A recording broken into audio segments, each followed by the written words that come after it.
14 अगस्त 2025। पहला पाठ यहोशुआ का ग्रंथ, अध्याय 3, पद संख्याएं 7 से 11, 13 से 17। प्रभु ने यहोशुआ से यह कहा, मैं आज से इस बात का ध्यान रखूंगा कि सभी इस्राएली तुम्हारा महत्व समझें और यह जान जाएं कि जिस तरह मैं मूसा के साथ रहा उसी तरह तुम्हारे साथ भी रहूंगा।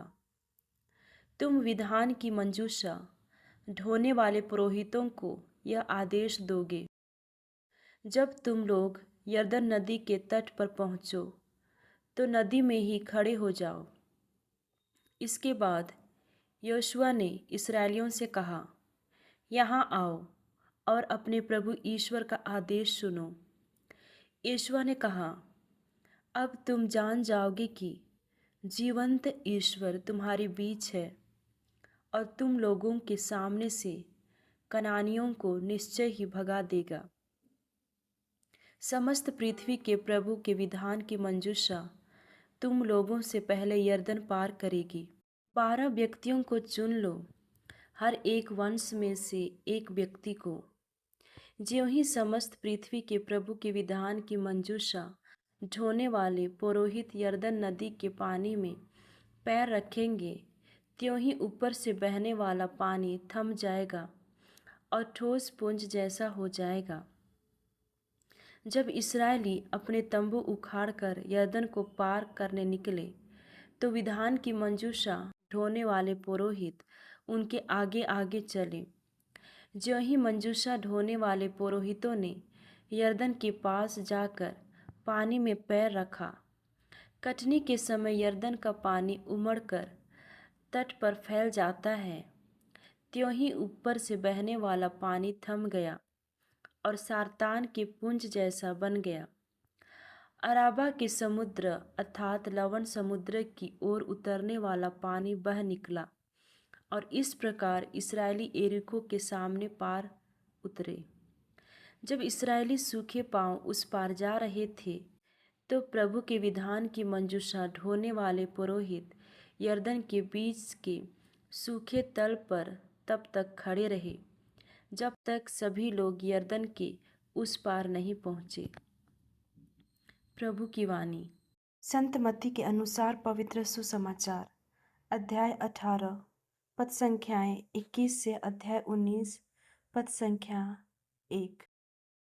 तब पेतरुस ने पास आकर यीशु से कहा, प्रभु, यदि मेरा भाई मेरे विरुद्ध अपराध करता जाए तो मैं कितनी बार उसे क्षमा करूं?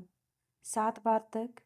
यीशु ने उत्तर दिया, मैं तुमसे नहीं कहता 7 बार तक, बल्कि 70 गुना 7 बार तक।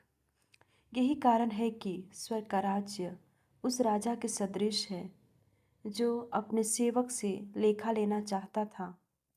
जब वो लेखा लेने लगा तो उसका लाखों रुपए का एक कर्जदार उसके सामने पेश किया गया। अदा करने के लिए उसके पास कुछ भी नहीं था, इसलिए स्वामी ने आदेश दिया कि उसे, उसकी पत्नी, उसके बच्चों और उसकी सारी जायदाद को बेच दिया जाए और ऋण अदा कर लिया जाए।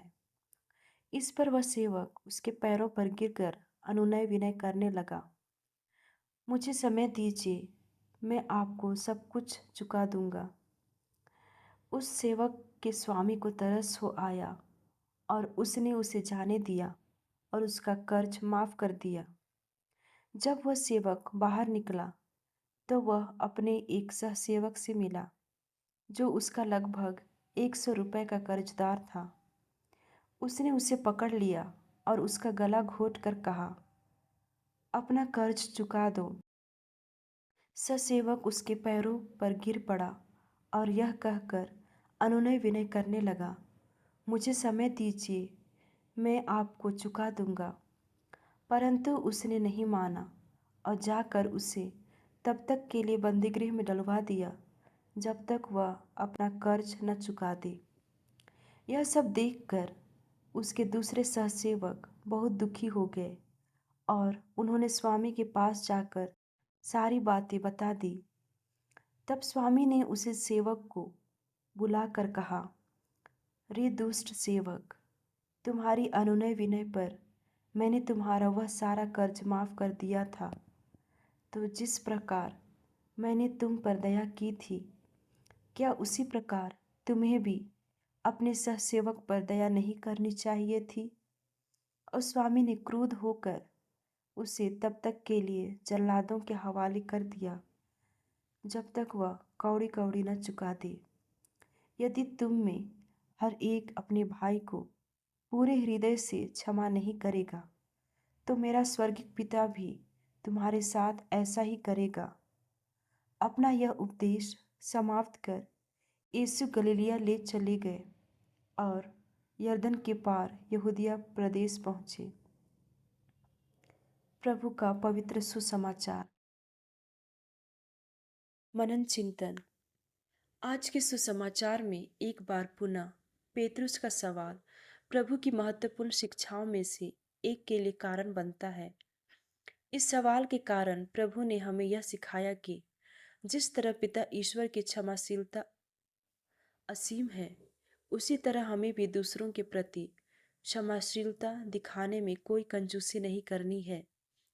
इस बात को प्रभु राजा की दया और सेवक की क्रूरता की कहानी के द्वारा समझाते हैं।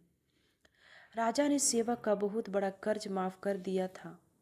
भले ही वह सेवक कह रहा था कि मुझे समय दीजिए, मैं सब चुका दूंगा, लेकिन उसका कर्ज इतना अधिक था कि वह शायद जीवन भर नहीं चुका पाता। वही दूसरा सेवक उसका थोड़े का ही कर्जदार था, फिर भी यह माफ किया हुआ सेवक थोड़ा सा भी दयालु नहीं बन पाया। हम अपने पापों और बुरे कर्मों के कारण ईश्वर की क्षमा बहुत बड़े कर्जदार हैं और ईश्वर उसकी सज़ा हमें न देकर हमें माफ़ कर देते हैं। तो जो हमारे विरुद्ध अपराध करते हैं, तो क्या उन्हें हम माफ़ नहीं कर सकते? अगर हमें ईश्वर से माफ़ी चाहिए तो दूसरों को भी अनगिनत बार माफ़ करना होगा।